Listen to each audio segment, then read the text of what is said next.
I have a question for you. I want you to think business numbers. What did you do last year? Now, there's three types of you out there. Some of you are going to tell me what you did top line. Some of you are going to think what you did bottom line, being your profits. And some of you are going to go, I don't know, or you're going to pick a number out of thin air, or the only reason you know is because you just filed your taxes. All right. But here's what it tells me. It tells me a little bit about where your head is and what's the most important number to you, because our sales are usually more like a vanity number. You've probably heard that saying before, because that's the bragging number, right? I did 100 grand. I did $500,000. I did $1 million. I did 250. We say that because that's sales, right? And that's how we try to measure, did we do better than we did the year before? But the reality is, it's what you put to the bottom line that tells me how well you run your business. Hey, Badass Business Owners, my name is Tammy, and I'm here to help you grow your business, but more importantly, grow those profits. You see, profits is what you get to take home at the end of the day. Yes, for some of you, depending upon how your business is, there's the income that you're making along the way. But at the end of the day, a profitable business is based off of the profits. Okay? Because you can do millions of dollars and make no money, or you can do 100 grand and make way more money than someone who did $500,000, because it all comes down to what those profits are, right? Because taking in the money is great, but if you're turning around and paying it out and paying it out and paying it out, that doesn't really make you a profitable business. And a lot of times we get this FOMO, fear of missing out, right? You'll think about your competitors and you'll think, oh my God, they're doing so much better than me. They're so busy. Oh my gosh, they're doing so much better. How do you know? You don't know what their profits are. They might be spending a boatload of money on advertising and running a really poor business. And they might have expenses of the yin yang. And they have to drive that many sales just to make the same amount of money that you make. You just don't know. See, that's the problem with focusing on sales alone. Because when you focus on sales alone, you aren't really getting the full picture of what's going on.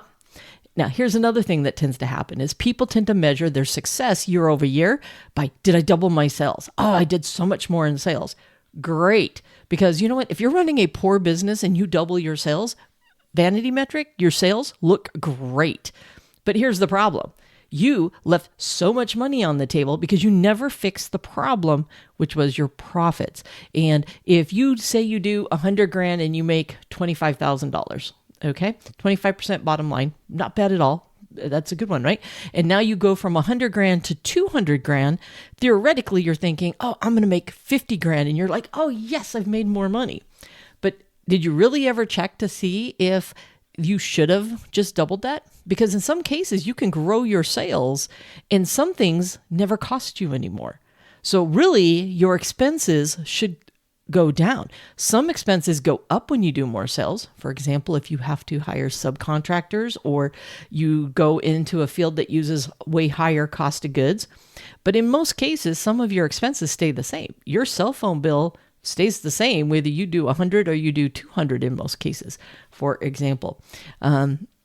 Same thing with your insurance. You might have a little bit of a bump, but in most cases, people's insurance covers way more than what it is that they're doing. So some expenses stay the same. Theoretically, you should make more money if you do more sales. So, just doubling your sales isn't necessarily a good thing if you didn't pull the profits along with you and you didn't maximize what those profits are. So I'm not saying don't focus on sales. What I'm saying is be realistic about what's the number you should feel really good at. And I want you to feel good about your sales because obviously that's something we can see, we can feel in the moment, but feel good about those sales when you also feel good about the profits and the fact that you're running a lean, mean fighting machine, that you know where your money's going. You know you've got your cost of goods right in that sweet spot. And you also know that you're not wasting money on your expenses, that you know those numbers behind the sales. Because I guess that's the biggest issue is you can brag about sales all day long. That's great. But just know that at the end of the day, it's about those profits. And yes, I'm going to say that over and over because I want you to understand. Remember, sales minus cost of goods minus expenses equals your profits. Your profits are the key of how well your business has done. Your profits is where you are either a success as a business owner or you're not. And honestly, even then, we've got to kind of look about what you're doing with that money, right? Because some of you, your profits look much better than they really are because you're not paying yourself. Because sometimes even profits can be a little misleading, because if you're working in the business every single day as one of those employees, that's very different than if you hired somebody to replace you for working in that business. And now you're looking at the true profits of the business. Because a lot of times the profits, you can say, oh, I made 20 grand last year. Well, how much money did you make? Were you working in the business? Did you make sure that you got paid? The business is still 20 grand profitable, but at the end of the day, you as an employee should have been paid 30 grand. Really, did you have a profitable business if you should have been paid 30 and the business made 20? No, you donated 10 grand to keep the business going. Hopefully that makes some sense. I know it gets really confusing when it comes to the whole paying yourself in your business and what's that look like. And I will continue to do more and more videos. And there's some other videos in the past where I talk about it, because that's another factor that's in there, because a lot of times the small business owner isn't on a payroll per se. And what they're doing is they're getting paid out of those profits.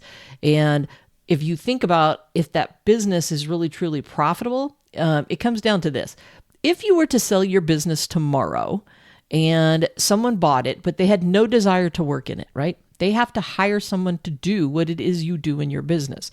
So if your business made $50,000, but now they have to go hire someone and pay them $40,000 a year to do what it is that you did, to that person buying the business really is only profitable 10 grand because they have to hire someone to do what it is that you do. Hopefully that makes a little bit of sense. That wasn't my main purpose of today, but that does play into the whole thing about how profitable are you, or is it really just a sales game? Because it's great that you want to go for sales, and I want you to push for sales, but I want you to go for profitable sales. And I really want you to sit back and ask yourself every single month, looking at those business numbers, making sure that everything got done, that you categorized everything, you did your QuickBooks or whatever system you're using, whether it's a spreadsheet or something else, and that you're looking at hardcore numbers. That when you're looking at the fact that you did $30,000 last month, that's great. Shout it out, be excited, but I also want you to look at that bottom line, because there are times when somebody has done $30,000 and I've looked at these profit and loss statements and they've actually lost money or they broke even. That's 30,000 sounds great, but at the end of the day, if they weren't profitable, how great was it really? Because were they borrowing money from the next month, from the previous month? Were they dipping into their own pockets? You can walk around all day long. Yeah, I did 30,000 last month. I think 30,000 sounds great to all of us if we said we did that every month. But what sounds better? That I made my profits with $30,000 last month. That sounds even better, right? That you put 10 grand, 15 grand into your pocket. That sounds even better, right? But for some of you, you're talking about that top line, and at the end of the day, you're making $3,000, $4,000. And I'm not putting down your business. That's not what I'm doing. What I'm trying to do is to get you to focus on the right thing, because ultimately we want to grow the business. We want to grow the profits. And what a mistake, like I said, that people make is they just chase those sales. So I'm not telling you don't try to keep growing your sales. Do that. Please go out there, come up with a game plan, figure out how you're going to get new customers, how you're going to get them to spend more money. We've talked about all the time that if you want to grow your sales, there's 3 ways to do it. Get new customers, get customers to come back more often, and get customers to spend more money. Do that. Do that every single day. Drive those sales. But in conjunction with it, I want you to make sure you're diving into your costs, you're diving into your expenses, and you're trying to figure out, how can I take these new sales and make them even more profitable than what I've been doing in the past? You've got to be able to hold 2 thoughts in your head, and you've got to be able to, when thinking about how you did the month prior or the year prior or whatever time period, you've got to be able to hold both those numbers in your head. I did 100 grand in sales. I made $25,000. Keep both of them going. You've got to know these numbers, and we're going to keep talking about that. That's the true test of somebody who's growing as a business owner is when they start paying attention to the numbers and they start knowing the numbers behind the sales, because sales, those are easy. But actually, it's kind of funny because when I think about it, I'm amazed at how many people can't even tell you what they did in sales. They just get out there, they grind, they hustle, they do their thing. And when you ask them what they did in sales, they don't even know that number. So when you don't know your sales number, I know for a fact you don't know your profit numbers. It's very rare that somebody knows their profit numbers and don't have a clue on their sales. Usually people tend to memorize their sales first, then they go to the profits. But I'm still amazed how many people aren't even close when it comes to even knowing what their sales are. So I guess it comes down to, what kind of business owner are you? What number popped into your head? Because that will tell you a lot about how you think. Was it your profits? Was it what you took home last year? Was it your sales? I like to celebrate sales. Trust me, I've got folks that I coach and do their bookkeeping for or whatever, and we celebrate those milestones. We celebrate when they hit. I had 2 people last year hit that 100, or they got so close and they hit it, and I celebrated with them because I want you to celebrate the sales. But the thing that I love is they also want to know how much of that they kept. What was the profit at the end of the day? They want to know both. So you can celebrate the sales, but I want you to celebrate the profits as well. I want you to make sure that you're saying how much of that turned into profits. There's times when I'm talking with people and they'll be excited because they did $5,000 or something like that for something. And then we get to the end and it's like, but you didn't keep any of it. You spent it all. The things that you did, you spent money, or maybe, and the hard part is they thought they kept some of it, but they didn't realize that they also had some bills and some expenses that hit that kind of took it away. And thank God they hit that number, because then they would have lost money. But because they did so well, it actually covered the expense that they had. Please, no, I am not trying to discourage you. I am not trying to get you to look at things in a negative way in any way, shape, or form. I want you to be very much aware of what's going on with those sales once you've done it. Once you've taken that cash, or you've taken that check, or they've swiped their card, or whatever they've done, and you've taken in those sales that you've gotten all excited about, I want you to have a general idea how much of it you're going to keep. Because it's really easy, because if you know that on average you're making 10%, 15%, 25%, whatever your bottom line number is, then you're going to be able to go, wow, I just did a sale of $200 and I keep 25% of that, which means $50 of that is going towards profit. Yes. Okay. Or you're going, I just did 200 and you mean I make $10 at the end of the day? I want you to have that thought of what does that mean? How does that translate?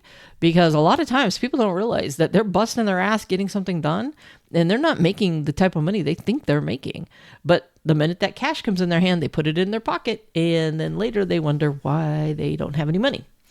1, you took it out of the business. 2, you never made sure that you paid your stuff out of it. And then when the bills came, you had to reach back into your pocket to be able to pay for whatever it is that you had to do. So I know I'm rattling, and I know I'm going on and on about this, but it's really important that you understand that it's not a sales game. It's a profit game.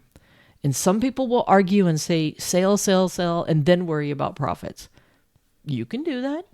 I hope you got some big pockets and you're going to live. You don't have a family to support. And I hope you've got the fact that you've got some money that you've got saved up and you can do that. Sure, you can hustle your way and make this business be profitable in the future, as long as you have a way to survive for the next few years while you do that. But in most cases, most of you can't do that. So it's important that you start off, that you give yourself 6 months, a year, whatever, to be able to get that hustle, to be able to get that business up and going. But then you really do have to make that switch in your head of, am I profitable? And what do I need to do to be profitable? Because in some cases, you don't need to grow your sales. You can double your profit if you just dove into what you're doing now and making it profitable. It's not, you're not going to sell your way out of a problem if you don't fix the underlying problem. You're just putting a Band-Aid on it. And sometimes driving sales is just putting a Band-Aid on it, and not really fixing those sales at all. And I want to make sure that you're focused on the right thing. Celebrate the sales, please do. But more importantly, focus on those profits. Focus on how you're going to make more money. Focus on how you're going to grow the business in a smart way that grows the profits of your business. That's the most important thing that you want to do. Yes, you want to give great customer service. Yes, you want to do all those other things. But at the end of the day, when it comes down to the hardcore numbers, okay, you survive and live, and your business's success is if it's a profitable business or not. Okay, a lot of big businesses were doing tons of sales, and they no longer could stay in business. Blockbuster, Sears, Kmart. There's Kodak. I mean, there's so many different businesses that used to be huge, but what happened was the sales started to come down a little bit, or the sales stayed the same, but the profits just got eroded over time because they just couldn't afford their overhead. Why do you think so many things online are become so successful? Because they don't have near the overhead. Some of you guys go out and just buy so much stuff that you have that your money goes out to, and you don't need it to grow your business. So stop doing it. Okay? Stop spending all that money on things your business does not need. Okay? It's not, when you say it's going to get you more sales, okay, is it going to get you more profit? That's what ultimately matters. Or how many sales do you have to do before it's profitable? I know I said I was leaving and I haven't left yet. It's just, don't even get me going on this stuff. Okay. So with that, I'm going to go. Make sure that you are focused not on sales alone. You can focus on sales, not sales alone. Focus on those profits. All right. With that, I'm out of here. I'll talk to you next time. Bye for now.